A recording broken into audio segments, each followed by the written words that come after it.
Les Bamileke disaient ceci, comme un qui vient m'écrire là, que c'est Kamto qui détourne au port de Douala, pas deux personnes. Les Bamileke disaient ceci. Les Ekans sont propriétaires du Cameroun et sont des paresseux qui profitent seuls du pays. Ce sont ces deux clans qui gâtent le Cameroun, les extrémistes Ekans, les extrémistes Bamileke. Tu ne peux rien dire, tu ne peux rien faire, tu ne peux pas bouger, tu ne peux pas avancer. Les Ekans, les Bamileke bloquent le changement, sont des tribalistes et sont des menteurs qui profitent du système, mais font semblant de ne pas en profiter. De l'autre côté, les Ekans leur disent, vous les Bamileke disent aux Ekans, vous les Ekans, vous êtes les propriétaires du Cameroun et vous êtes des paresseux et vous profitez seuls du Cameroun. Face donc à ce genre d'absurdité, d'imbécilité, vous voyez, beaucoup vont donc venir te dire, commissaire, vous avez soutenu Paul Biya, comme celui qui m'écrit là, Mira Marc. Mira Marc vient me dire, de manière, comment dirais-je, avec beaucoup d'humour et de sarcasme, que, n'est-ce pas, c'est Kamto qui détourne. Il faut dire ceci aux extrémistes Bamileke et Ekans.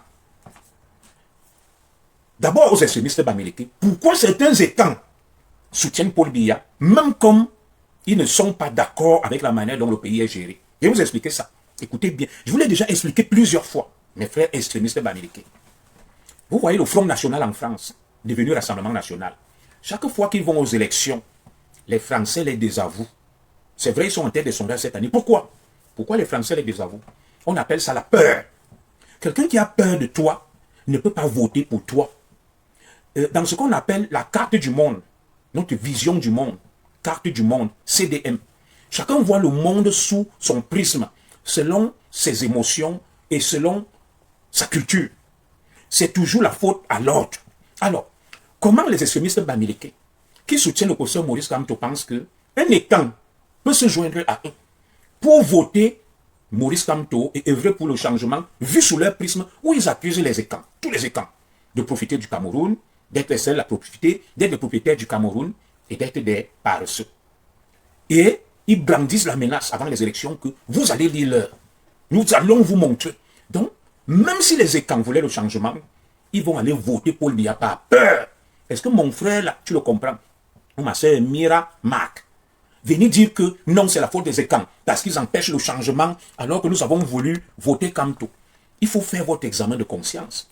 Pourquoi, n'est-ce pas, les gens ont peur de vous suivre? Ceux que vous accusez de soutenir Paul Biya, alors qu'en réalité, ils ne sont pas d'accord. Comme vous le voyez, beaucoup de camps réclament justice pour Marie-Lou.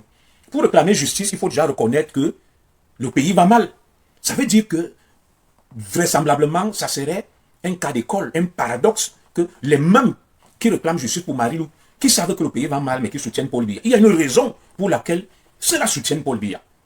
Et ils ne se joignent pas aux forces du changement. Tu ne peux pas attendre de quelqu'un qui te soutienne alors que tu as l'épée en main. Tu lui promets l'enfer, tu lui promets la mort, tu promets d'arracher ses terres, de le persécuter. Comment cette personne peut voter pour toi? Cette personne ne peut pas voter pour toi. Et maintenant, de l'autre côté aussi, il y a nos frères extrémistes Ekans, qui souffrent le martyre, qui misèrent, qui n'ont rien, mais qui vont toujours soutenir bec et ongle le système. Et c'est pour ça que j'aime vous dire que ce sont ces deux extrêmes qui bloquent le Cameroun.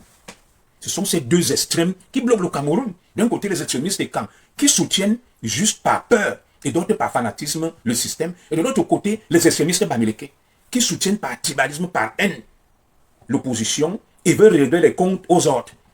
Et on se retrouve avec un pays bloqué, sclérosé, exactement comme le Rassemblement National ici, qui n'arrive jamais à accéder au pouvoir. Alors, si nos frères extrémistes Bamileke veulent le raz de marée des Ekans, ils doivent polir leur discours, ils doivent rassurer les Ekans. Ils ne doivent pas venir dire que les Ekans sont propriétaires du Cameroun, ils profitent seuls, ils sont des paresseux, et qu'ils vont leur montrer dès qu'ils arrivent au pouvoir. Personne ne peut voter quelqu'un qui lui promet la mort et l'enfer.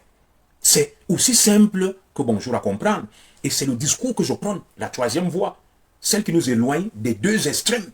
Il faut une troisième voie pour arriver au changement. Alors, pendant que ces idiots utiles, entre guillemets, des extrêmes des deux camps se battent, les qui profitent, ce sont ceux qui vont, comme au port autonome de Douala, manigancer, comme ceux qui détournent l'argent issu de la dette.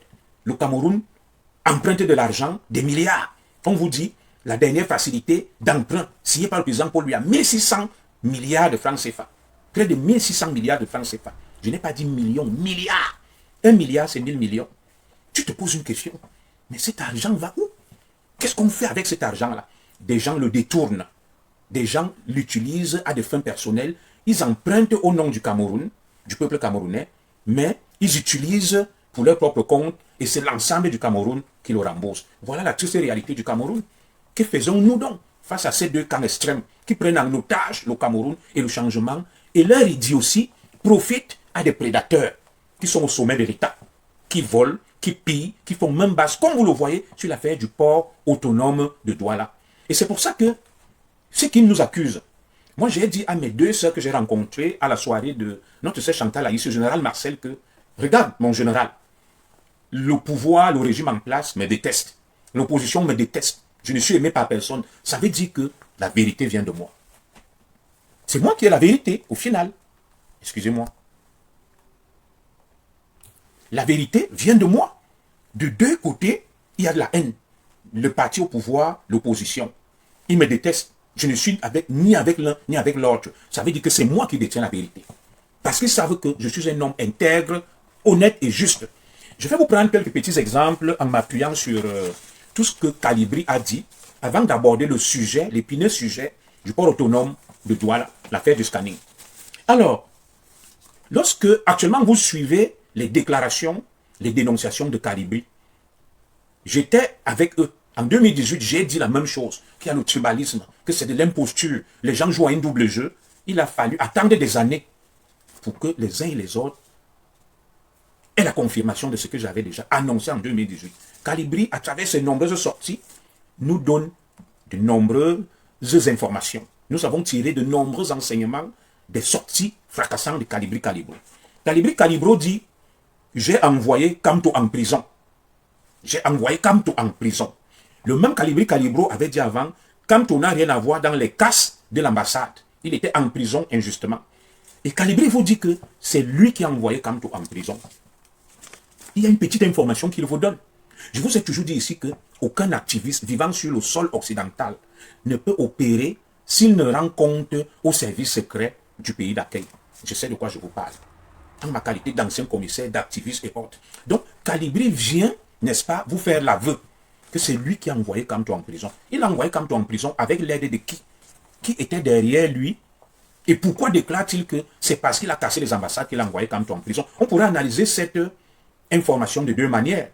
Soit Calibri a été monté pour envoyer Kamto en prison et travaille avec les gens du système qui lui ont dit, va casser les ambassades. Vous brandissez le nom de Kamto et dès que vous allez finir de casser, ça sera une belle occasion pour arrêter Kamto et le mettre en prison. C'est ce que Calibri vous dit lui-même, sans s'en rendre compte. On appelle ça un acte manqué. Il vous dit, c'est moi, Calibri, qui a envoyé Kamto en prison, en allant casser les ambassades. Et le même Calibri vous dit, j'ai organisé le casse des ambassades tout seul. Vous entendez ça? Il dit qu'il a organisé le casse des ambassades tout seul. Et que c'est lui qui a envoyé Kamto et le reste en prison. Ça veut dire quoi? Les gars de la base qui étaient là ont suivi Calibri comme un mouton. Parce qu'il avait une mission, celle d'envoyer Kamto en prison. Quand on analyse la déclaration de Calibri Calibro, c'est ce qu'il dit en filigrane. C'est un sous-entendu que c'est moi, Calibri, le patron de la base, qui n'a jamais été, il n'a jamais dit que Calibri reconnaît qu'il travaille avec des forces obscures pour faire semblant de vouloir le changement et de déstabiliser le Cameroun. Des deux côtés, il a envoyé Kamto en prison. Et il a fait ça seul. Ses camarades ne savaient pas. Deuxième information que Calibri nous donne.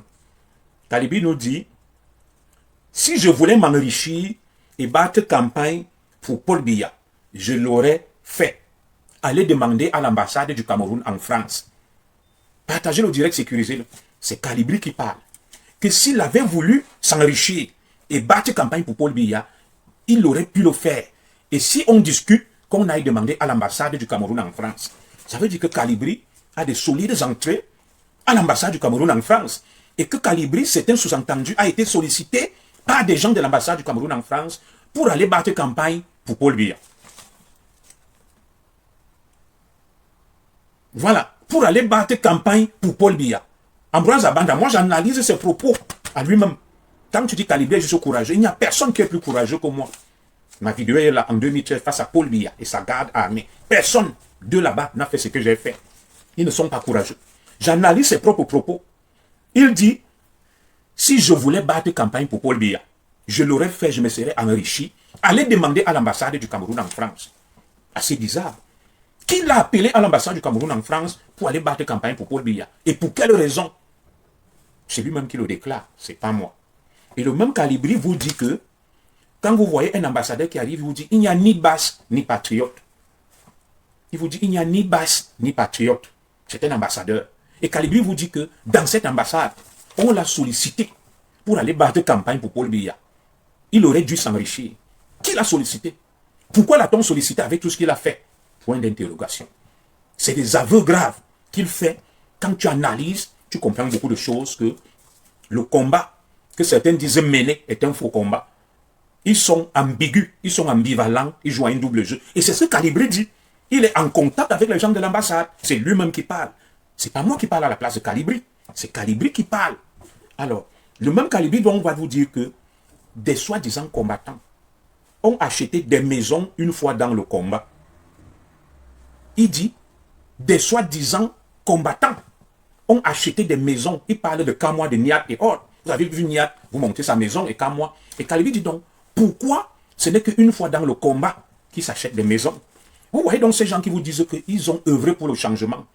Ils veulent le changement. Quand oye, c'est monté, c'est descendu. Ils ont gagné beaucoup d'argent derrière le combat. Ils se sont enrichis, ils ont acheté des maisons. Une question, qui leur a donné cet argent? L'argent avec lequel ils se sont achetés des maisons leur est venu d'où? Qui le leur a donné? Pourtant, c'est eux qui vous disent que Zogo est un traître. Ils sont des vrais combattants, ils mènent le combat, ils veulent le changement. Calibri nous révèle beaucoup de choses à travers ses sorties pour quelqu'un qui analyse et comprend bien. Des combattants se sont enrichis, ont acheté des maisons étant dans le combat. Qui leur a donné l'argent pour acheter ces maisons? Le même Calibri vous dit, parce qu'on va aller très vite, que l'ambassade de France au Cameroun était en contact avec Fogué, l'Albert Zongang, et il qualifie Albert Zongang de traître. Que Albert Zongang travaille pour le système, pour détruire l'opposition. C'est Calibri qui parle. Il a tellement fait de révélations, sauf s'il est fou, que même un idiot va comprendre que ceux qui s'agitent font du bruit au nom du changement. Ce sont des menteurs, ce sont des profiteurs, ce sont tout simplement des traîtres qui viennent embrouiller les esprits, comme je vous l'ai dit là, entre, un peu comme les extrémistes et les extrémistes bamileke, et font diversion pour permettre à leur maître qui leur donne de l'argent de continuer à évoluer. Il vous dit que les Chiruma, les Zongan, les Fogué sont en lien avec l'ambassade de France à Yaoundé. Cette ambassade les manipule. Cette ambassade les manipule et fait beaucoup de choses au nom de l'opposition. C'est une autre information grave que Calibri donne là. On a vu Zonga avec Kamto prôner la guerre, mais au moment où on arrête les Fogué, on arrête les Kamto, Zonga n'est pas arrêté. Il est libre. Ça a questionné tout le monde. Ça a questionné tout le monde. On n'a rien compris sur ça. Calibri vient donc nous dire que Zongang travaille avec le système Albert Zongang et que c'est à cause de lui que les Fogué et autres sont en prison et c'est le plus grand traître. Pourtant, beaucoup viennent dire là que le traître c'est Zogo. Les Brisniche, les Kemta. Pourtant, c'est eux-mêmes les traîtres, tel que Calibri le dit. Calibri a tout balancé. Et pour sortir définitivement de cette phase-là, je vous dirai quelque chose.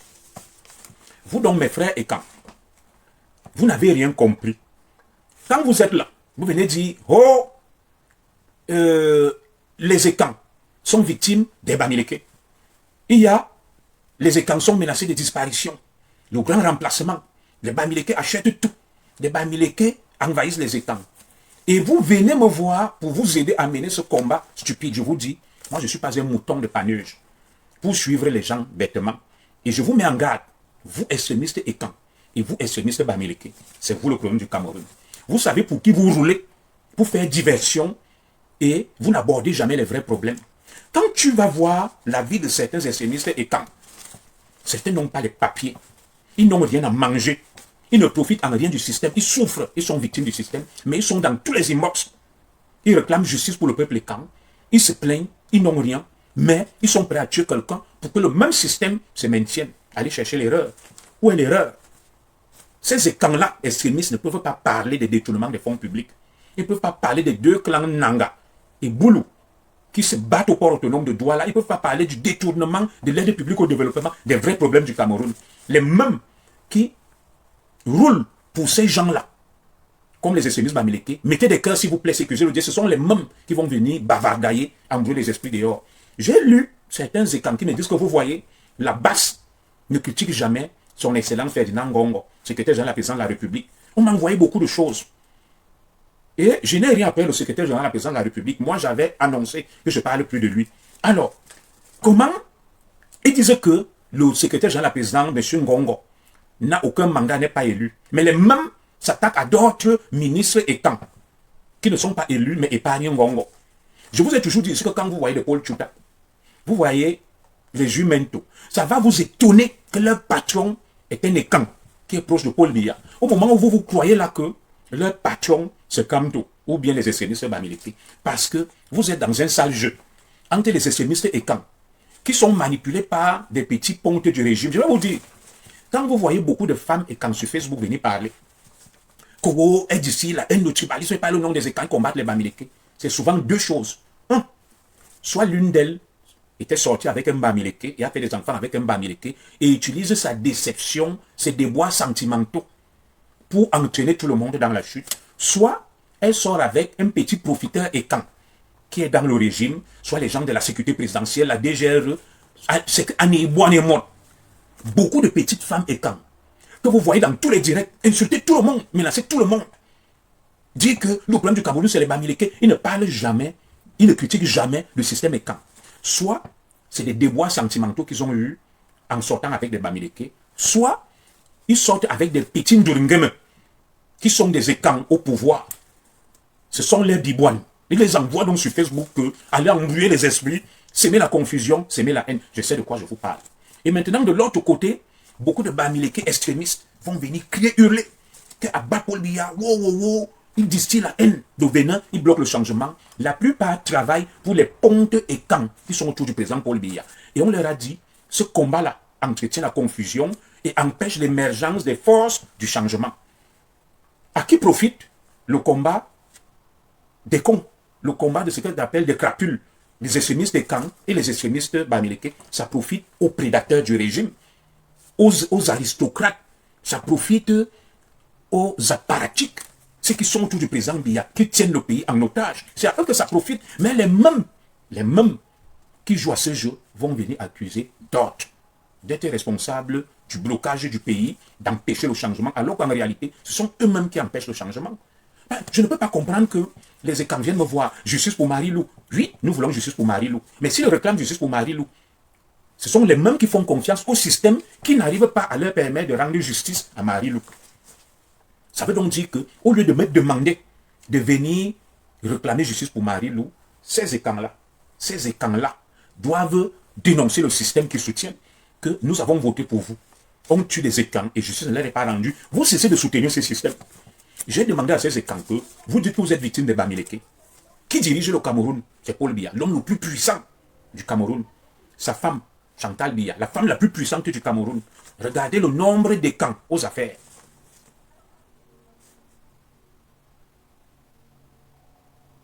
Voilà. Il y a un qui me dit, Marie-Angéline Babokan, mon commissaire, parlons peu, parlons bien. Tous ces désordres-là, c'est toi qui as commencé ça. Est-ce que tu peux donc dire aux Camerounais en quoi j'ai commencé le désordre? Je vais continuer à la lire. Tous ces gens-là n'ont fait que te copier. Avant toi, on pouvait se lever. Voilà. Moi, je t'excuse et t'excuserai toujours. Voilà. Maintenant, sors-nous de là si ça ne tenait qu'à moi. On doit te donner le ministère de la diaspora. Je le comprends, ma soeur. Ma soeur, je ne suis pas responsable de ce désordre. J'ai condamné ce désordre. J'ai dit ce désordre-là, je ne suis pas d'accord avec. Pourquoi j'ai quitté la lutte? Parce que mes frères bamileke sont venus, ont commencé à accuser les écans, qui sont les seuls responsables du marasme du Cameroun, parce qu'ils profitent seuls et ils sont les propriétaires. Je leur ai dit non. Ils ont refusé. J'ai quitté la lutte. J'ai dit qu'ils bloquaient le pays, que c'est eux qui bloquaient le pays. Maintenant, les gens vous les détournent. Moi, je n'ai jamais été dans les excès. Vous voyez, je critique autant les bamileke que les écans, que les nordistes. Moi, quand tu te comportes mal, je critique. Comme je vais critiquer les Ngongo, les Motazé, le Premier ministre aujourd'hui, c'est le cœur même de notre direct. Donc, je reviens à vous dire que les étangs, les extrémistes étangs ne peuvent pas dire qu'ils sont victimes des Bamileke, alors que celui qui dirige le Cameroun, l'homme le plus puissant, s'appelle Paul Biya. C'est un écan. La femme la plus puissante du Cameroun, c'est Chantal Biya, c'est une écan. Je continue. Le secrétaire général de la présidence de la République, c'est un écan, Ferdinand Ngongo. Le directeur du cabinet civil, c'est un écan, Samuel Vondoyolo. Le directeur adjoint du cabinet civil, c'est un écan, Baboke Oswald. Le conseiller spécial du président Paul Biya, le vice-amiral Joseph Fouda, c'est un écan. Le ministre de la Défense, Betty Assomo, c'est un écan. Le secrétaire d'État en charge de la gendarmerie, c'est un écan, Galat Setoga, de la Leki, mon frère Eton. Le patron de la police, c'est un écan, Mbarga Mbargangele. Je continue. Le ministre des Finances, lui Paul Motazé, c'est un écan. Le ministre même qui s'occupe des terres, des affaires foncières et domaniales, c'est un écan, mon grand frère Yeba ici. Le ministre qui s'occupe des forêts, c'est un écan, Ndongo Jules Doré. Le chef d'état-major des armées du Cameroun, le militaire le plus puissant, c'est un écan, le général Maka. L'unité la plus puissante qui garde le président Paul Biya est gérée par un écan, le colonel Beko Abondo. Vous voyez que la moitié des généraux sont des écans. La moitié des gouverneurs sont des écans. Alors, je veux donc comprendre comment les écans sont menacés d'extermination par les Bamileke. On me dit que c'est parce que les Bamileke ont l'argent, alors que tout le gotha administratif et politique est entre les mains des écans. Les hommes les plus puissants, politiquement, administrativement, sont des écans. Et on vient me dire que je dois gober cette mise en scène. Des gens s'activent, m'envoient des messages en inbox, ils partent partout, je suis mon mari. Nous ne sommes victimes de rien. Nous sommes victimes de rien.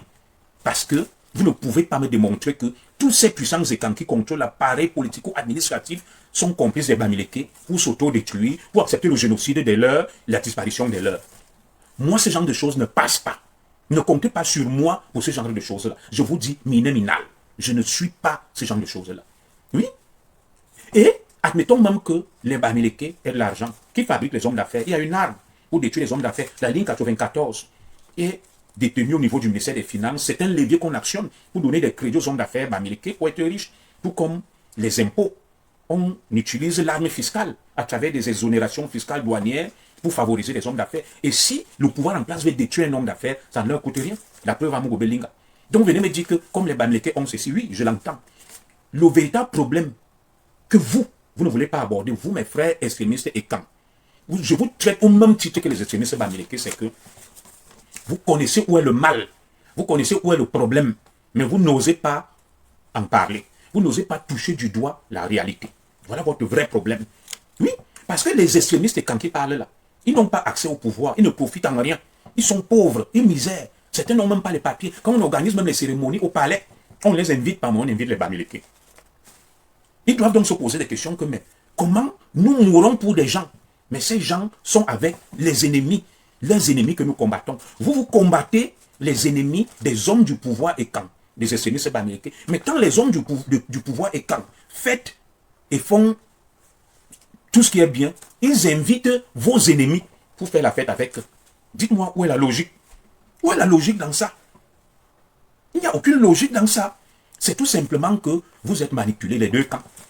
Oui, les deux camps sont manipulés par des petits menteurs qui vont venir vous dire, je traite avec le président Paul Biya, je te salue ma sœur Angélique Amougou, je traite avec le général tel. C'est des petits menteurs escrocs qui ont faim, qui ont soif, qui viennent manipuler quelques petits extrémistes étant dans l'ombre. Pour vous dire que non, deux fois là, je parle avec tel colonel, je parle avec le commandant.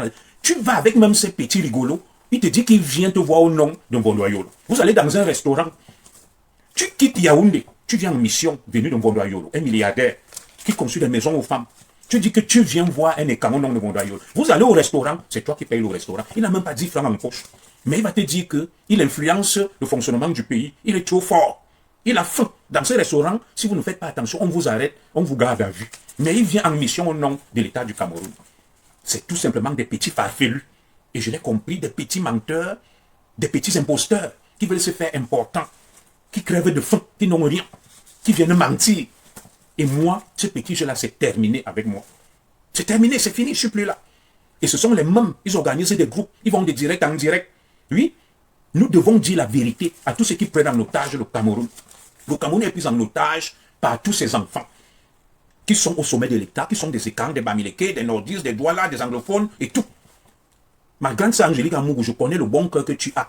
Les directs là, on monte, on descend. Toi-même, tu pars au Cameroun là. Tu parles mal d'un Ekang au pouvoir, on t'arrête, on te met en cellule. C'est pour ça que je dis qu'il faut qu'on arrête. Pourquoi les nôtres sont victimes alors que ce sont les Ekang qui dirigent le pays? A-t-on besoin d'aller revendiquer justice pour Marie-Lou alors que ce sont les Ekang qui dirigent le Cameroun? Si Marie-Lou n'arrive pas à obtenir justice, ça veut dire que nos frères Ekang que nous avons mis au pouvoir ne font pas bien leur travail. Nous devons nous désolidariser d'eux. Ils sont en connivence avec les extrémistes Bamileke. Et c'est ça que vous ne comprenez pas. C'est ça que vous ne comprenez pas. Ils vous manipulent, ils vous trompent. Entre-temps, ils profitent, ils tuent les votes, ils volent, et puis c'est le nom des Ekang qui est gâté. Ils ont formé une alliance, comme vous les voyez là, entre l'élite Ekang et l'élite Bamileke, que nous nous soutenons. Et maintenant, si nous perdons le pouvoir, vous êtes nos frères en affaires, en business, nous marchons avec vous. Donc, les élites Bamileke sont avec les Ekang qui sont actuellement au pouvoir. Ils ont une alliance secrète qui ne vous disent pas. Ils ont une alliance directe qui ne vous disent pas. L'alliance cachée entre l'élite Ekang et l'élite Bamileke, que pour le moment nous sommes au pouvoir, soutenez-nous. Ils leur accordent des avantages économiques à gauche, à droite, et les Bamileke viennent leur verser les rétrocommissions. Et si demain l'élite Ekang tombe, l'élite Ekang là va compter sur cette alliance secrète avec les Bamileke. Et ceux qui vont souffrir, c'est le petit peuple Ekang. Ils vont aller voir leurs amis, ils vont se soutenir. Ils disent que nous, on était là hier. Nous, les Ngongo, les Motazé, les Sirius Ngoy Or, on vous a accordé des avantages. Aujourd'hui, c'est vous qui êtes là. Rendez-nous la politesse. Ils vont inverser les rôles. Ils vont inverser les rôles. Comme aujourd'hui, les Ekang contrôlent l'appareil politique et administratif.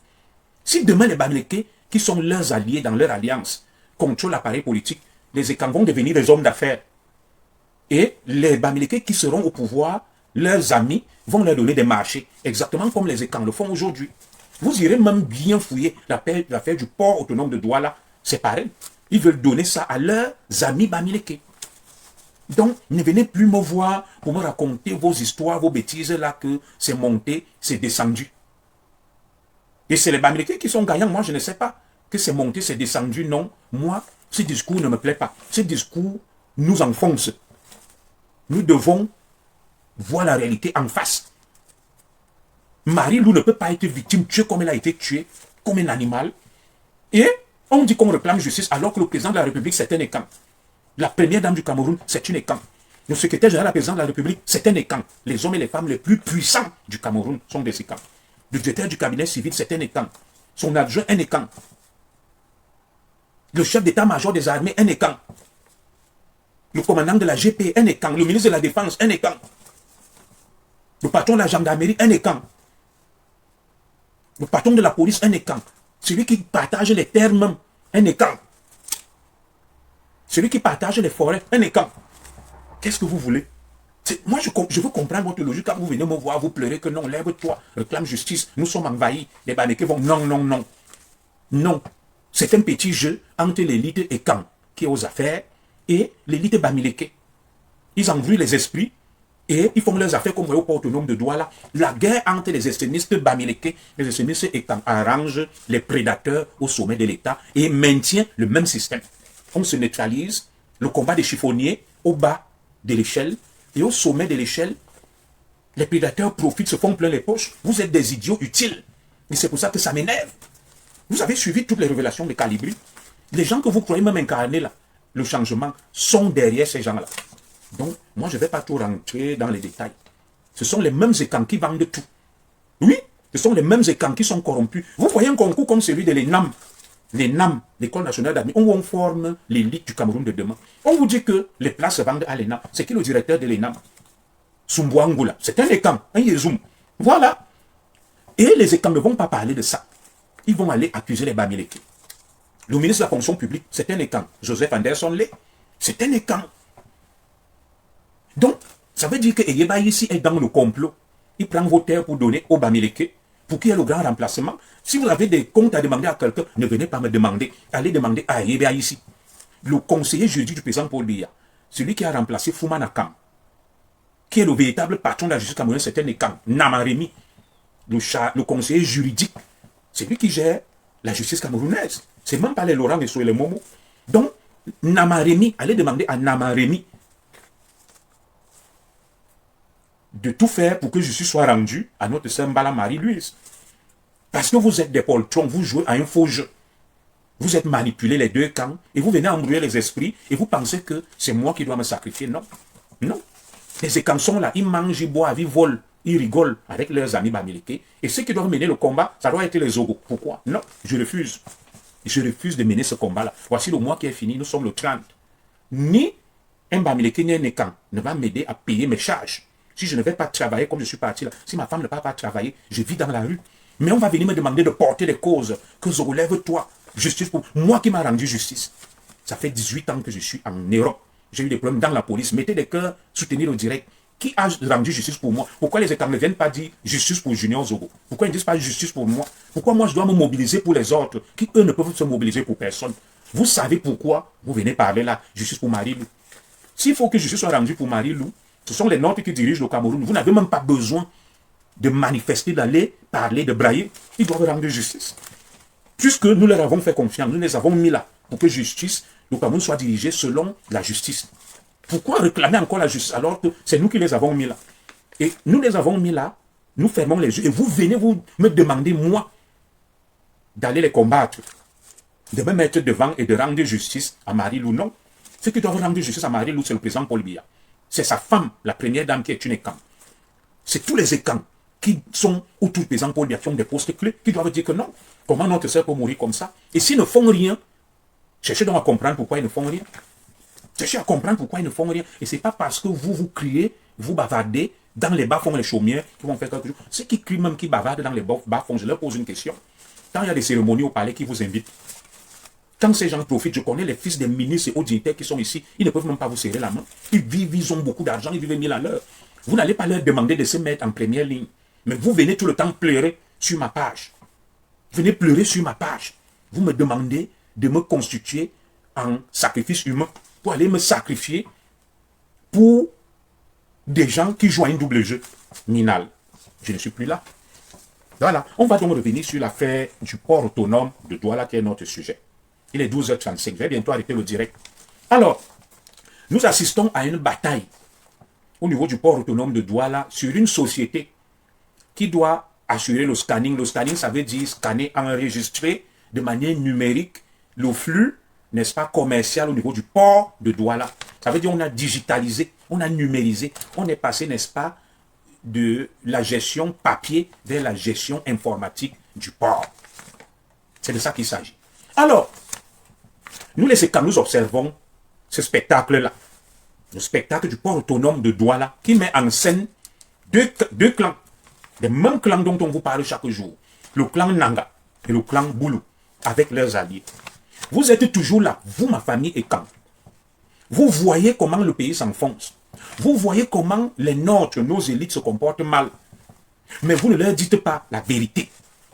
Vous continuez à soutenir la bêtise, le mal, mais vous vous plaignez en même temps. Non, nous ne pouvons pas soutenir le mal.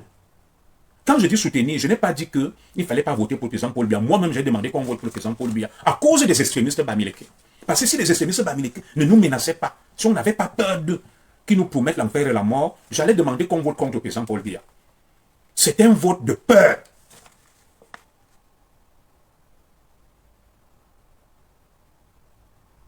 C'est un vote de peur. Oui, les blogueurs de cette région ne sont pas obligés de parler de Marie-Louise Mbala. Oui. Est-ce que la justice est rendue sur les réseaux sociaux, mon frère Jean-Baptiste Mbolo? On n'a pas besoin que les blogueurs parlent pour Mbala Marie-Louise pour rendre justice dans un pays normal. Moi, je suis en France, je suis un noir. J'ai gagné beaucoup de procès en France. Est-ce que des gens sont allés manifester pour moi, noir en France, pour que je gagne des procès? Ça veut donc dire que notre machine est grippée. S'il faut que des gens se lèvent pour réclamer justice pour Marie-Lou, alors que les faits sont là, accablants, on n'a pas besoin de ça. Ça veut dire qu'il y a un malaise. Oui? Pourquoi avons-nous besoin des blogueurs bamileke? On n'a pas besoin de pour que justice soit rendue à Marie-Lou. Voilà le port autonome de Douala. Est-ce qu'on a eu besoin des blogueurs bamileke ou Ekan pour que les Motazé, les Cyrus Ngo, le général Amourou se lèvent pour aller faire des réclamations là-bas? Est-ce que vous êtes allé leur demander de le faire? Les voilà qui se lèvent, non. Ils se livrent une bataille. Deux clans. D'un côté, ceux qui veulent reconduire l'entreprise SGS, la filiale suisse, et de l'autre côté, ceux qui veulent mettre fin à la présence de cette filiale-là. On n'a pas eu besoin des blogueurs Bamileke ou Ekan au port autonome de Douala pour que la bataille des clans se livre autour du contrôle du port. Il y a une justice qui s'en occupe. Pourquoi? Pour qu'on rende justice, il faut que les pauvres qui meurent de faim se mobilisent. Mais quand il faut aller parler des histoires d'argent, comme au port autonome de Douala, on n'a pas besoin de vous. Ça veut dire que vous êtes dans un combat dont vous ne comprenez pas le sens. Vous ne comprenez pas le sens de ce combat. On vous manipule et vous voulez nous manipuler. Et nous devons arrêter ça. Et je suis très en colère parce que si on continue, nous allons effectivement périr. Non pas à cause des Bamileke, des extrémistes, mais à cause de notre idiotie. Où nous n'arrivons pas à comprendre qu'il y a une alliance maléfique, sordide et sombre entre l'élite Bamileke et l'élite Ekan pour dépouiller le Cameroun, pour ruiner le Cameroun, pour spolier le Cameroun. C'est ça qui m'énerve. Au lieu de vous focaliser sur un clan, que les Ekan ou les Bamileke, on doit se focaliser sur cette élite chronophage qui est très mauvaise, qui ne recule devant rien, qui n'a pitié de personne. Regardez la honte qu'il y a sur nous au port de Douala. D'un côté, on a toujours les mêmes acteurs, les mêmes individus, les mêmes personnes. D'un côté, les mêmes noms, Ferdinand Ngongo, Cyrus Ngo, Général Amougou. De l'autre côté, Lupol Motazé, Emmanuel René Sadi, Ngale Bibiye, les mêmes. Le Cameroun appartient à ces mêmes-là. Ils sont là depuis la nuit des temps, des vieux comme René Sadi. Ça doit toujours être les mêmes, dont les noms ressortent partout. Ils sont ministres depuis 30, 40 ans. Ce qu'ils ont pris ne leur sert pas. Ils ne peuvent pas aller se reposer. Ils sont toujours là. Et vous allez continuer à dire que c'est l'affaire des Bamileke. Non. Voilà une histoire comme celle du port autonome de Douala. On doit confier le marché du scanning, ça veut dire de l'enregistrement des marchandises, à une entreprise. Et le nom de tout un général, chef d'état-major des armées du Cameroun, chef d'état-major particulier autant pour moi, du président Paul Biya, du général Amougou. Donc le nom ressort dans tout. Il y a un dossier qu'on m'avait donné sur lui. Sa jeune femme mbamoise arrache les terres aux gens partout à Yaoundé. Personne ne bronche. Les Ekan le savent, mais ils ne parlent pas. Ils vont toujours aller accuser les Bamileke. Non. Il faut qu'on arrête. Il faut qu'on arrête. Comment, dans un état normal, des instructions administratives sont désormais données, les hautes instructions, par un général, le chef d'état-major particulier du président, le général Amougou. Que vient-il chercher dans la machine administrative du Cameroun? Dites-moi, à Bourban. Je n'ai rien après lui. Mais c'est tout ça que quand je vous vois, et ma soeur Mendoa, je salue ton combat, je t'aime beaucoup. Et à mon Yangwa, toi qui causes avec les ancêtres, toi qui causes avec nos ancêtres, dis-leur que comment nous on peut faire.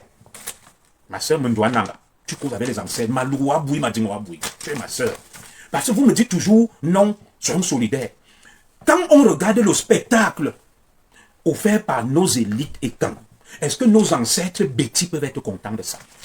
L'alliance qu'ils ont faite avec les élites Bamileke, ils leur donnent les marchés, ils leur donnent tout. Mais nous, en bas, nous pleurons. Nous pleurnichons, nous accusons les Bamileke. Non, ils ont formé une mauvaise alliance. Et le sang des innocents pleure. Nos ancêtres, avec lesquels tu causes métier des cœurs, n'ont pas demandé à nos élites de se comporter comme ça. Nos ancêtres que je connais, je suis aussi un enfant qui a grandi avec les grands-parents, ne peuvent pas être d'accord avec ça. Ils ne peuvent pas être d'accord avec ça. On ne peut pas être directeur de l'ENAM. Tu entends seulement que pour entrer à l'ENAM, il faut donner 10 millions, il faut donner 20 millions. Et ceux qui payent ces postes, ce sont les Bamileke. Mais ceux dont les noms sont salis, ce sont les Ekan. L'histoire retiendra que c'est un Ekan qui vendait les places à l'ENAM. Pourtant, ceux qui viennent acheter les places, ma soeur Mendoa Nanga, ce sont les Bamileke. C'est pour ça que j'ai dit ça ne peut pas continuer comme ça. On ne peut pas continuer à pointer un doigt accusateur sur d'autres, alors que ce sont les nôtres qui sont responsables. Nous sommes tombés, c'est la vérité. Tu entends que les NAM, on te dit 10 millions. La douane, 10 millions les impôts, 5 millions ceci, 15 millions la magistrature. C'est un écran. C'est un écran. Tu vas à l'EMIA, machin. Et ceux qui achètent, ce sont les Bamileke qui finissent d'acheter et ils vont salir des écrans. Parce qu'il y a une alliance cupide entre l'élite Bamileke et l'élite Ekan. Ils se partagent le pays. Chacun a un rôle. Toi, tu joues un rôle de signature et moi, je joue un rôle de corrompu. et je viens te donner l'argent. Dites-moi comment le général Amour se retrouve dans le circuit administratif des hautes instructions que le président Biya a dit que le port autonome de Douala, il faut donner le marché du scanning à la société transatlantique. Le général qui s'occupe des questions militaires, qu'est-ce qu'il vient chercher dans les instructions administratives? On se demande même si là-bas au sommet de l'État, nos frères ne sont pas devenus fous. Et ce sont ces choses-là qu'on va gommer. Et vous me dites que non, le problème c'est les Bamileke, réunissons-nous, combattons-les. Non, non. Ce général fout la honte. Et quand tu vois ça, tu comprends qu'il y a un problème. Parce que les hautes instructions, vous avez vu ça commencer sur Amour Belinga. Amour Belinga allait en prison. Ils ont essayé ça sur Samuel Eto'o. Comme Samuel Eto'o a des réseaux, son ami Babo qui lui a dit que ça ne vient pas de Paul Biya. N'exécute pas. Et aujourd'hui, les hautes instructions viennent, le premier ministre a balayé ça avec le Moutazé parce qu'ils connaissent la source. Ils connaissent la source. Comment pouvez-vous admettre que dans un pays, vous avez vu cette guerre-là, mes frères? Vous avez vu cette guerre au niveau de la SNH. Parlons de ça, mes frères. La SNH, Société Nationale des Hydrocarbures. Toujours les deux clans qui s'opposent, qui croient être propriétaires. Moi, je ne suis pas propriétaire du Cameroun. Les propriétaires du Cameroun sont les Nanga, les Boulou et les Lite Bamileke. Je vous dis ça, épargnez-moi, mettez-moi en dehors de ça. Les Lite Nanga, les Lite Boulou et les Lite Bamileke, voilà les trois propriétaires du Cameroun. Il faut se dire les vérités. Ils se partagent au Cameroun, ils mettent leurs amis à gauche, à droite. Ils font n'importe quoi. Regardez l'affaire de la SNH. Regardez l'affaire de la Société Nationale des Hydrocarbures. Ngongo donne des hautes instructions. Oui, ils sont dans les loges maçonniques, ma soeur Mendoa. Je suis d'accord avec toi. Regardez l'affaire de la SNH, Société Nationale des Hydrocarbures. Deux clans se sont opposés. Le clan Boulou et le clan Nanga. Le clan Nanga voulait la tête d'Adolphe Moudjiki. Mais comme la femme d'Adolphe Moudjiki est Boulou, la belle et charmante Madame Nathalie Moudjiki, c'est ma soeur. Je la respecte beaucoup. Je n'ai rien après elle. Ngongo donne une instruction. Le clan Nanga, le clan Boulou refuse. Et vous voyez la SNH, mes frères. Notre sœur Boulou, sans aucun décret présidentiel, dirige la SNH. La belle et charmante Nathalie Moudjiki. Je n'ai rien après elle. Comment un pays normal peut fonctionner comme ça? Où est le mandat qui permet à Nathalie Moudjiki, je n'ai rien après elle. Je l'aime bien, je la respecte, de diriger la SNH. Dites-moi. Et quand vous les bêtis, vous regardez ça. Vous regardez ça. Parce qu'elle est la femme d'Adolphe Moudjiki. Et il y a une guerre des clans, elle s'empare de la SNH parce qu'elle est Boulou. Elle devient directrice administrative générale de la SNH. Dans quel pays au monde vous avez vu ça? C'est un peu comme le président Biya qui est là. Si quelque chose lui arrive, la première dame Chantal Biya s'auto-proclame président de la République. Où est la logique dans ça? Quand les autres nous parlent et nous déteignent, vous dites qu'on est victime de... Non. Comment Madame Nathalie Moudjiki peut devenir directrice générale de la SNH de fait, sans aucun acte qui la nomme? Le clan Boulou a dit, c'est notre sœur Boulou, on la garde là. On la garde là. Le clan Ngongo a échoué. Mais le pays ne peut pas continuer comme ça. Le pays ne peut pas continuer comme ça, ma famille, quand on est en train de nous entourlouper. Et c'est toujours cette même guerre des clans qui s'est jouée à la SNH, avec d'un côté les Nanga, de l'autre côté les Boulou. Et leurs alliés au milieu, tantôt les Laurent et sur les doigts là, tantôt les Bamileke, ça dépend des loges. Un pays ne peut pas fonctionner comme ça. Et vous vous accommodez de cette imposture, vous allez chercher le mal ailleurs alors qu'il est devant vous, vous le voyez.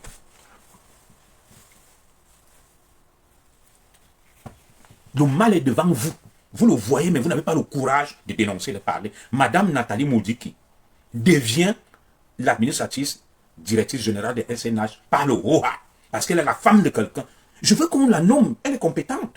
Si son mari n'est plus apte, le président Biya signe. Au moins qu'on respecte les formes. Parce que demain, on va nous juger. On va juger les écans. Parce que ceux qui profitent même derrière Madame Nathalie Moudjiki, si tu vas voir de plus près, c'est l'élite Bamileke. Mais le nom de ce qui est sali, c'est le nom des écans. Que fait Madame Nathalie Moudjiki à la tête de la SNH? Qui l'a placée là? Quel est l'acte administratif qui la désigne? Disons-nous les vérités. Tu vas là-bas, dans toutes les sociétés, c'est comme ça, la guerre des clans. C'est comme ça que les gens partent en prison. Il y a Amour Belinga. À cause de cette histoire de guerre des clans. Le pays n'appartient pas au boulot. Ça va, Bobo? Va un peu rester en bas ou dans la chambre de papa, j'arrive, je finis le direct. Néné est venu. Voilà, le pays n'appartient pas au Nanga. Le pays n'appartient pas au boulot. Le pays n'appartient pas à l'élite bourgeoise bamileke. On ne peut pas manipuler un pays comme ça. On ne peut pas manipuler un pays comme ça. Et après, on doit porter ce lourd passif que je suis et quand. Partout où je passe, on me dit que je soutiens le président Paul Biya, je bloque le changement. Non. À un moment, il faut se dire la vérité. Regardez ce qui se passe au port autonome de Douala. Regardez ce qui se passe au port autonome de Douala. On prend un contrat. En 2015, on signe un contrat avec la société SGS, une filiale suisse. On lui dit, pendant 10 ans, tu vas assurer le scanning au port autonome de Douala. Et tout un ministre des Transports, Ngal et Libié, vient vous expliquer par une alchimie, par la prestidigitation, que l'affaire que vous voyez là, c'est qu'on leur a donné un contrat en 2015, mais le contrat ne devrait être exécutable qu'en 2022 avec la construction du 4e conteneur du port de Douala. Ça veut dire que de 2015 à 2022, on exploite le port. Mais vous avez déjà vu ça dans quel pays? Quand vous me dites que non, le Premier ministre est venu rétablir l'ordre, Moutazé a raison, personne n'a raison. Ils sont, ça va néné, ils font dans les broufs. Maman est partie à Bruxelles pour les obsèques du mari de Tata Glam. Elle est partie avec Tata. Voilà. Et vous vous levez. Oui, dis-moi, tu veux quoi? Tu veux prendre quoi? Après mon direct? D'accord. Je termine bientôt. Bon. Donc, du coup, on confie un contrat à la SGS pour faire le scanning en 2015. Le contrat court jusqu'en 2025, 2026, 10 ans. Mais quelqu'un te dit que non, c'est que le contrat devrait être exécuté à partir de 2022, l'année où il devait construire le quartier. Mais dites-moi, c'est quelle logique juridique? C'est quelle gymnastique intellectuelle? Ça défie toutes les lois juridiques et du bon sens. Et on se demande donc, dans le pays que vous dites que le président Biya est le Nomangi, comment le président Biya peut donner une instruction qu'on enlève la société SGS du port autonome de Douala, on la confie à Transatlantique DSA, qui est déjà au port de Kribi, et vous pensez que c'est le premier ministre qui va venir contredire le président Biya? Non, soyons sérieux. Où est la logique? Le président Biya peut-il donner un ordre? Djangote le bafoue, puisque le président Biya est son patron, ça veut dire qu'il y a un problème. Les très hautes instructions, elles ne sont plus données par Ngongo. Elles sont désormais données par le général Amougou, de manière rocambolesque. Ça défie la logique et le bon sens. Un général qui devient administrateur à la présidence, à la place du secrétaire général de la présidence de la République. Qu'est-ce qu'il vient chercher là? Je n'ai rien après le général Amougou. C'est mon aîné, je le respecte, mon général. Mais qui t'a même entraîné dans cette boue? Mais un général, ça réfléchit quand même. Tu peux apporter une haute instruction au nom du président Biya. En vertu de quel pouvoir? Toi qui es chargé des affaires militaires. Tu es chargé des affaires militaires. Tu pars parler des affaires du port autonome de Douala. Tu viens avec un papier au nom du président Biya, les très hautes instructions. Donc le président Paul Biya maintenant donne ses hautes instructions. Mais il y a même au moins ce qu'on appelle le parallélisme des formes. Respectez ça. Il n'y a plus de juristes au palais. C'est les mêmes. On me dit qu'il y a les Ayemogé là-bas, qui dirige la cellule économique à la présidence. Quand vous voulez quand même faire les choses, faites-les dans la forme. Comment? C'est le général Amougou désormais qui transmet les hautes instructions au président Biya et il signe un papier en bas. Et vous me dites que cette république est normale. Comment une telle république peut être normale? Mes frères, nous savons même ce que nous faisons. C'est pas possible. Un général s'occupe des affaires militaires. Cette haute instruction est la plus grosse honte, c'est le plus gros scandale. Et ça confirme que au sommet de l'État, il y a quelque chose qui ne tourne pas rond. Le président Biya que je connais, quand je dis connaître sa manière de fonctionner, ne peut pas demander à un général de porter des hautes instructions administratives. Ça veut dire que c'est le Salimbangbali là-bas, au palais. C'est les Boulganjanga, c'est n'importe quoi. Quand je vois cet acte-là, ça confirme quelque chose. Je n'ai pas envie de parler pour ne pas fragiliser la famille État. Oui, comment peut-on signer un contrat en 2015, il arrive à expiration en 2026, et on vous dit que non, il y avait une clause là qui retardait l'exécution du contrat parce que en 2025, en 2022, ce n'est que là.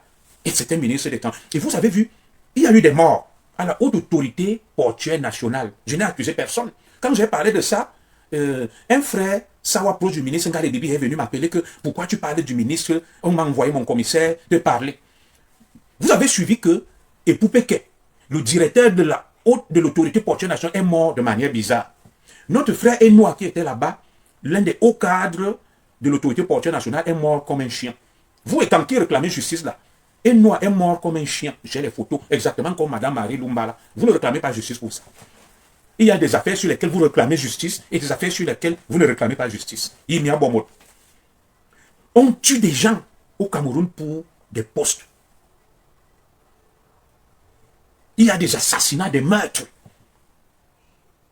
À la haute autorité portuaire nationale, des gens meurent comme des chiens. Tout ça à cause de l'argent. Donc, et vous voyez ce qu'on appelle des injonctions contradictoires. Le directeur du port autonome, Cyrus Ngo, qui est un proche de Ngongo, un Nanga, vient dire que il met fin au contrat. Il y a un décret du président signé en 2019 qui lui permet de gérer ça. Le secrétaire général, la présidente de la République, vient et dit, via le général Amougou, que j'ai une haute instruction du président Paul Biya qu'il faut désormais confier le marché du scanning à Transatlantique, je crois, une filiale française, DSA. Le premier ministre, Louis-Paul Motazé, et René Sadi, qui est le président du conseil d'administration de la SGS, s'opposent à un ordre de Paul Biya. Dis-moi ça. Marthe Mengonkoum, ou ma petite sœur, Mendoa. Le président Paul Biya donne un ordre d'enlever la SGS. Son premier ministre, son ministre de la communication, René Sadi, qui est également président PCA de la SGS, René Sadi, Ngale Bibi est ministre des Transports s'oppose. Dans quel pays c'est possible? Le Paul Biya que vous connaissez. Le Paul Biya. Puisque le premier ministre est là sous les ordres de Paul Biya. Ça veut dire que si Paul Biya veut enlever John Gouté ce soir avant 20h, il enlève. Vous pensez que John Gouté peut vraiment s'opposer à une instruction de Paul Biya? Quand vous voyez tout ça, vous embrouillez les esprits. Vous venez parler des histoires, oui, les barbecues nous envahissent, les terres. Non, non. C'est incompréhensible. Le général Amougou vient avec un papier. Il signe le chef d'état-major particulier du président Paul Biya. Que Paul Biya m'a dit de vous dire que. Parce que Paul Biya lui-même, il ne parle plus. Hein. Il est sourd-muet, il ne parle plus. Les gens parlent à son nom. Mon frère Eloge Constantin, moi j'ai un papier. Jusqu'à ce que la présidente démente. Moi, j'ai dit après toi, Eloge, voilà le papier du général Amougou. Donc, la présidence, si le général Amougou, nous, ce papier-là, non, on peut le lire, qui dit que, sur instruction du président Paul Biya, comment mon frère Eloge n'a pas vu ça? Mon frère, ce n'est pas moi, moi, je n'ai rien après le général Amougou, le président, mais ne soyons pas des idiots utiles. Il y a un papier du général Amougou qui dit que, sur haute instruction du président Paul Biya, mon frère Eloge ne soyons pas de mauvaise foi, le président Paul Biya demande qu'on concède le marché à la société transatlantique DSA et qu'on le retire à la SGS qui était là. Et c'est la société transatlantique qui contrôle désormais le scanning au port autonome de Kribi. Alors, je veux bien croire qu'il n'y a pas une autre président. Dans ce cas, écoute bien mon frère Eloge, tu t'adresses à quelqu'un qui a un master en droit public, qui a été commissaire, qui a fait la science administrative. Le cabinet civil, le secrétaire général de la présidence doivent démentir ce document et dire que non, le général Amougou n'a été envoyé par personne, ce document n'est pas vrai, soit c'est un faux. On fait un communiqué. Un État ne peut pas fonctionner comme ça. Ça paraît rocambolesque que le président Biya donne désormais ses hautes instructions à son chef d'état-major particulier pour des affaires qui n'ont rien à voir avec l'armée. Disons-nous la vérité. Il y a un malaise, il y a quelque chose qui ne tourne pas rond. Nous nous rendons ridicules aux yeux du monde. Tu es là, tu te lèves, on te dit que oh, le Cameroun est en train de prendre des gros emprunts. Des milliards, 1600 milliards. Les services secrets du Cameroun vous font une notice rouge que les hauts directeurs du Cameroun augmentent l'emprunt pour détourner l'argent. Donc ils partent prêter de l'argent au nom de l'État du Cameroun et prennent des retours commissions, détournent cet argent-là. Le surendettement du Cameroun, le Cameroun est surendetté. Chaque jour, le président Biya a signé une facilité d'octroi de crédit. Il a autorisé le ministre des Finances à aller emprunter 1000 milliards.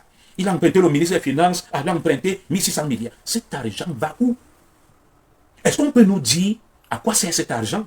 Où on le met? Où il va? Ces milliards que vous allez rembourser, que nous allons rembourser, que nos enfants, arrière-petits-enfants vont rembourser. Le Cameroun a une dette extérieure estimée à 9 000 milliards de francs CFA, cumulée avec la dette interne. Tu vois mon ami Éloge, il dit, que dit le contrat avec SGS, respectons le droit, il va à gauche, il va à droite. Il vient de me dire tout à l'heure que, est-ce que vraiment le président Paul Biya, maintenant, il passe à autre chose. Et c'est les idiots utiles, comme ça là, qui viennent défendre des choses, ils s'en font. Tu vas voir Éloge, il n'a rien. Il n'est pas proche du système, il ne profite de rien, c'est un crève la faim. Il souffre, mais il vient endurer les esprits. Les deux camps dont je vous ai parlé, les extrémistes cons et camps, les extrémistes cons Bamileke, qui mènent un combat des chiffonniers au bas de l'échelle, des crétins, des idiots utiles. Je n'ai pas dit que tu es un idiot utile, mon frère, et c'est eux qui font profiter les Ngongo. Parce que peut-être qu'il connaît un enfant de Ngongo, une cousine de Motazé, qui de temps à autre le dépanne, il va venir pour soutenir des bêtises. Entre-temps, c'est le pays qui s'enfonce, c'est notre communauté qui coule. Voilà. Tout à l'heure, il disait que, et c'est le président Paul lui a parlé, je lui ai dit qu'il y a un document, à titre de rappel, et Poupeke était le grand frère d'Engale Bibi. Très bien. Mais tu ne connais pas l'affaire Poupeke. Je connais ça mieux que toi. La femme de Poupeke m'a appelé. Jade. Si tu veux, je l'appelle là. Ngale Bibi, moi je ne veux pas parler de lui. Je n'ai rien appris. Vous croyez connaître les dossiers? Il y a une femme là-bas qui est une anglophone, qui manipule tout à l'autorité portuaire nationale. C'était son frère, mais elle s'est opposée. Donc ne parle pas de ce que tu ne connais pas. Oui, je ne veux pas parler des choses parce qu'un ami proche m'a appelé pour me dire que non, vraiment, le ministre, je ne veux pas parler de l'affaire Ngale Bibi. Ne me pousse. J'ai le numéro déjà de Poupeke. Je ne voulais pas parler de ça. Je peux l'appeler là devant toi. La femme de Poupeke. Parce que vous parlez pour parler. Et Noir qui est mort, j'ai eu sa famille. Je sais ce qui les a tués. Vous venez parler pour parler, mon frère. Je sais de quoi je parle quand je prends la parole publiquement. Je sais de quoi je parle. Et ceux qui m'écoutent au sommet de l'État savent de quoi je parle. Et ça ne te regarde pas. Éloge Constantin, tu n'es rien dans l'appareil étatique. C'est comme, j'aime bien mon frère Edgar Minasto, mes frères Serge Antonio Ongene, qui parlent là, les Bobson. Mais ils ne présentent rien. Je les aime bien, je les respecte. Mais ils parlent. Mais ils n'ont aucun profit, c'est des patriotes. Mais ce système ne les connaît pas, ne les avantage en rien et ne leur donne rien. Ce système ne leur donne rien. Et c'est pour ça que je dis, il faut qu'on arrête ça. Je n'ai pas dit qu'il faut attaquer l'État pour rien. Quand on attaque le régime, le système pour rien, je m'inscris en faux. Mais quand c'est justifié et fondé, je dis non.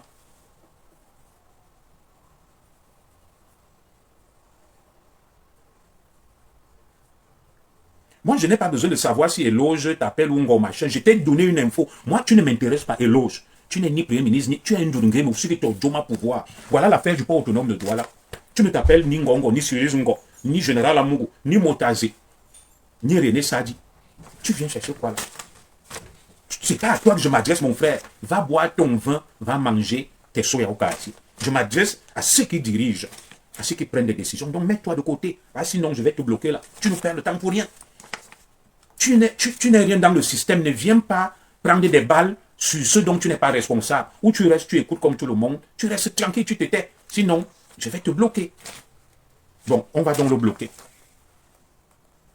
Parce qu'il nous perd le temps pour rien. Hop, Éloge Constantin, bloqué. Comme ça, on va continuer. C'est ce genre d'idiot là dont je vous parlais que peut-être il connaît un petit Chinda qui est aux affaires au Cameroun et il va venir se comporter comme si il ne profite de rien. Tu vas les voir, des souffreteux, mais qui viennent distiller le statu quo, l'immobilisme, la haine de Ndjo. Donc, je le dis, ce qui se passe là au Cameroun est très grave. Les deux clans qui s'affrontent depuis sont en train de s'affronter au port de Douala sur l'affaire de l'attribution du marché, du scanning entre la société SGS qui est soutenue par un clan, le clan des Motazé, de René Sadi, du premier ministre de Ngare Bibi, le clan opposé à Ngongo, donc le clan des Boulou, avec leurs alliés. Et maintenant, le clan des Nanga veut mettre fin au truc de la SGS, dont les Syrus Ngo, les Ngongo, le général Amougou et le reste. Et ces gens, en voulant donc faire main basse sur certaines richesses,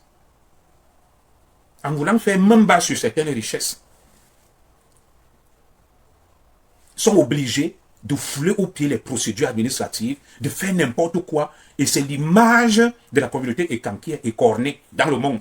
Quand les gens voient ce papier, ce torchon, tout un général, chef d'état-major particulier du président, qui s'immisce dans les affaires de gestion administrative au lieu de s'occuper de son domaine, l'armée.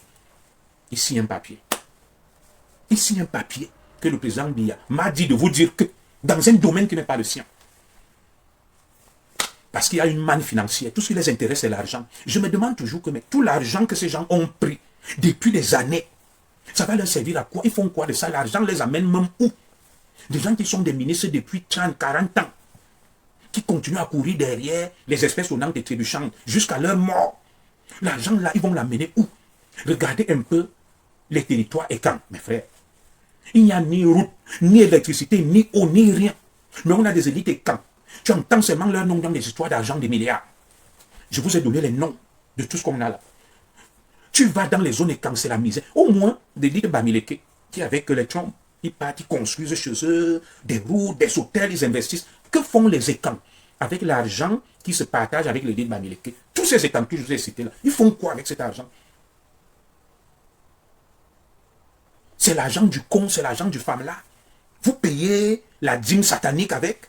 Parce que moi, là où je suis là, mes frères, si on prend même, là, on prend même 150 000 euros, on me donne. 150 000 euros, c'est l'équivalent de 100, combien 100 millions au Cameroun. Je reste tranquille. J'arrête même le travail, j'investis, je vis, je ne demande plus rien à personne. Mais ces gens ont des milliards. Ils continuent à être rageux. Des gens âgés de 70, 80 ans, au crépuscule de leur vie. À un moment, ils devaient même dire que les gars, nous on a beaucoup travaillé, j'ai investi, j'ai élevé mes enfants, je vais me reposer au village. Ils donnent l'argent là à qui? Tu les vois même, ils ne ressemblent pas à quelqu'un qui touche à l'argent. Tu ne peux même pas voir un beau vêtement sur eux. Mais dites-moi, écrivez là, je vais lire ça avant de partir. Des gens qui travaillent depuis 30, 40 ans, qui ont déjà eu des avantages, qui continuent à s'accrocher. Ils sont prêts à tout. Est-ce que ces gens payent une dîme satanique? Ou bien ils sont dans une cotisation du femme là, et ils donnent l'argent là pour les sectes? Je ne comprends pas. C'est le même argent. Moi, le mois qui est fini là, le peu qu'on m'a donné là, j'ai appelé ma femme, mes enfants, j'ai partagé à la famille au Cameroun. Le peu, les miettes que j'ai.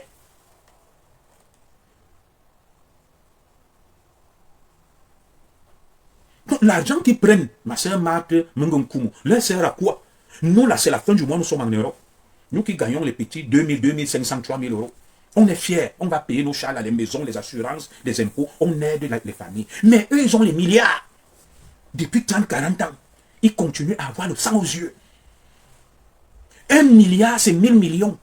Tu prends même 1 milliard, tu peux vivre tout le restant de ta vie sans rien vouloir. Bonne année, maman Régine Vienne.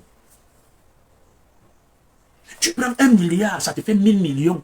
Tu mets quelque part, chaque jour, tu peux prendre 300 000, tu manges. Jusqu'à la fin de ta vie, tu n'auras besoin de rien. Mais malgré ça, ils ont toujours la rage.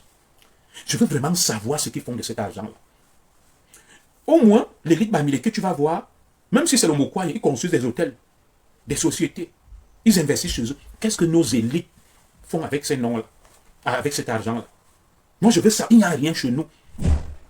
Du calme, les enfants. Mais ces élites continuent à avoir la rage. Je vais m'arrêter là. Dites-moi, je vais vous lire. Il est 13h12. Je vais aller au boulot. Je commence là à 14h. Je finis à minuit.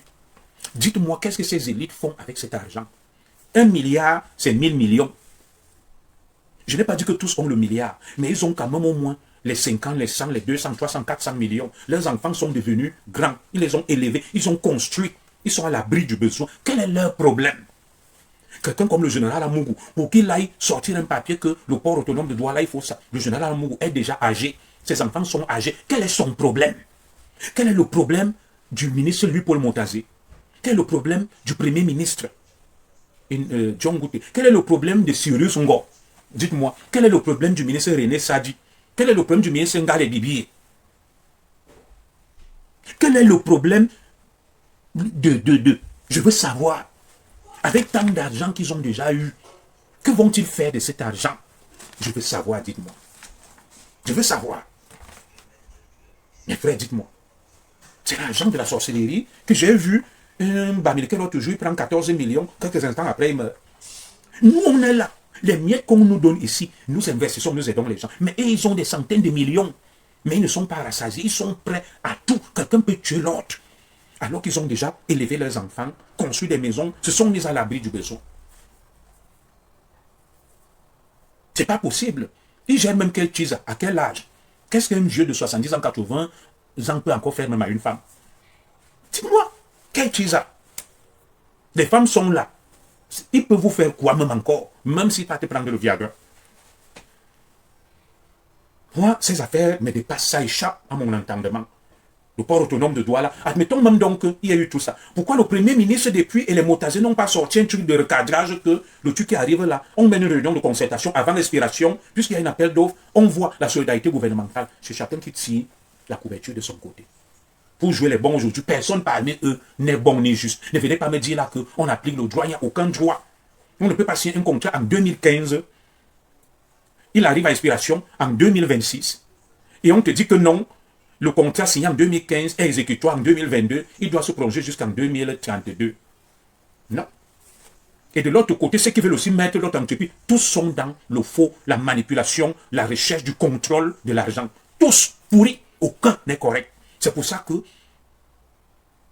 ils soutiennent le président Biya, bec et ongle, pour continuer à entretenir la prédation, le flou, l'ambiguïté, à gérer le Cameroun par procuration, à faire n'importe quoi.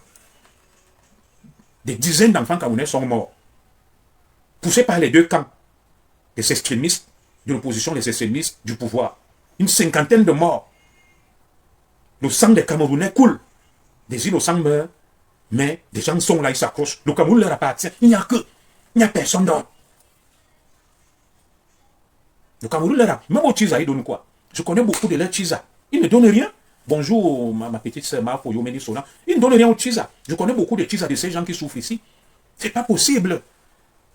Le peuple camerounais, mes frères, arrêtons ce que nous faisons que extrémistes et camps, extrémistes Bamileke, ça profite aux gens dont je viens de vous donner les noms, qui sont là depuis 30 ans, 40 ans, qui volent, qui pillent chaque jour, et ils instrumentalisent le fait tribal au niveau du bas de l'échelle.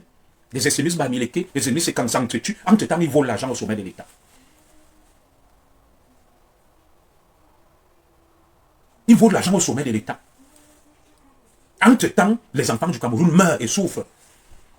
Est-ce qu'on peut me dire l'autorisation que le président Biya a accordée là, de recourir à un emprunt de 1600 milliards, cet argent va aller dans quoi? L'affectation de ces fonds. Ça sera pourquoi qu'on nous explique. Je veux bien qu'on recourt à l'emprunt, mais qu'on nous dise où on met cet argent. Des gens s'asseyent et détournent l'aide publique au développement. Mais ces gens-là, est-ce que c'est leur gris-gris? Oui. Est-ce que ce sont leurs gris-gris? Parce que là, les femmes m'ont raison. Je connais beaucoup de femmes qui sortent avec ces gens qui n'ont rien. J'ai mes sœurs ici. Mais j'ai l'impression que comme les hommes sont là, en vogue, ils pratiquent leur histoire là de tchélé. Ils se coignent derrière. C'est plutôt leurs tchisa hommes qui profitent dans leur pratique occulte et satanique des loges et des sodomites. Donc je vous ai parlé. Tu vas voir un homme là, il devient riche. Il serait une tordue. On appelle ça comment là? Ici là, donnez-moi le nom. Il serait une tordue. Une fesse est derrière l'autre en haut. Un homme. La hanche est tordue. Des hommes deviennent des femmes. Des hommes portent des couches. Des hommes règlent. Des hommes deviennent milliardaires. Ils deviennent les tchisa de ces gens-là. Des hommes deviennent des tchisa. Non. Le pays est en train de couler. On ne peut pas continuer comme ça. Moi, je vous dis, je préfère mourir ici en exil. Des fois, je le fais, je me calme pour ma femme que ouais. Mais des fois, je suis obligé de parler. Voilà mon grand frère qui est mort en Belgique, à Liège. Raymond Doumbé, il a demandé qu'on l'enterre ici. Vous pensez que si on m'enterre même ici, où est le problème? Ma femme, mes enfants sont ici. Ils vont veiller sur ça. Ah! C'est quel pays ça même? Les gens font n'importe quoi. Et toi, tu as eu raison de dire à moi que va là-bas avec tes hautes instructions, je nomme mon sélectionneur. Est-ce que c'est vraiment le président Paul Biya qui signe cette truc-là?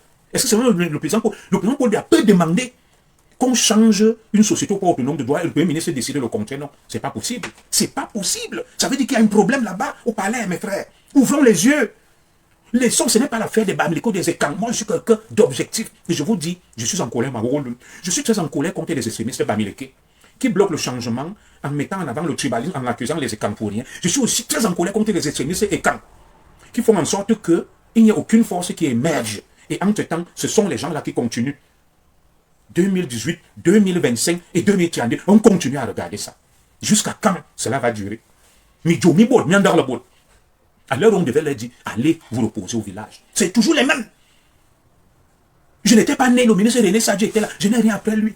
Il est PCA de la SGS. Il ferraille dur comme fer. Il parle le français ronflant. Tu vas chez lui, il n'y a rien. Je suis allé à Nanga, il n'y a rien à Nanga. C'est la misère. Regardez le nombre d'élites et camps. Mbogantara.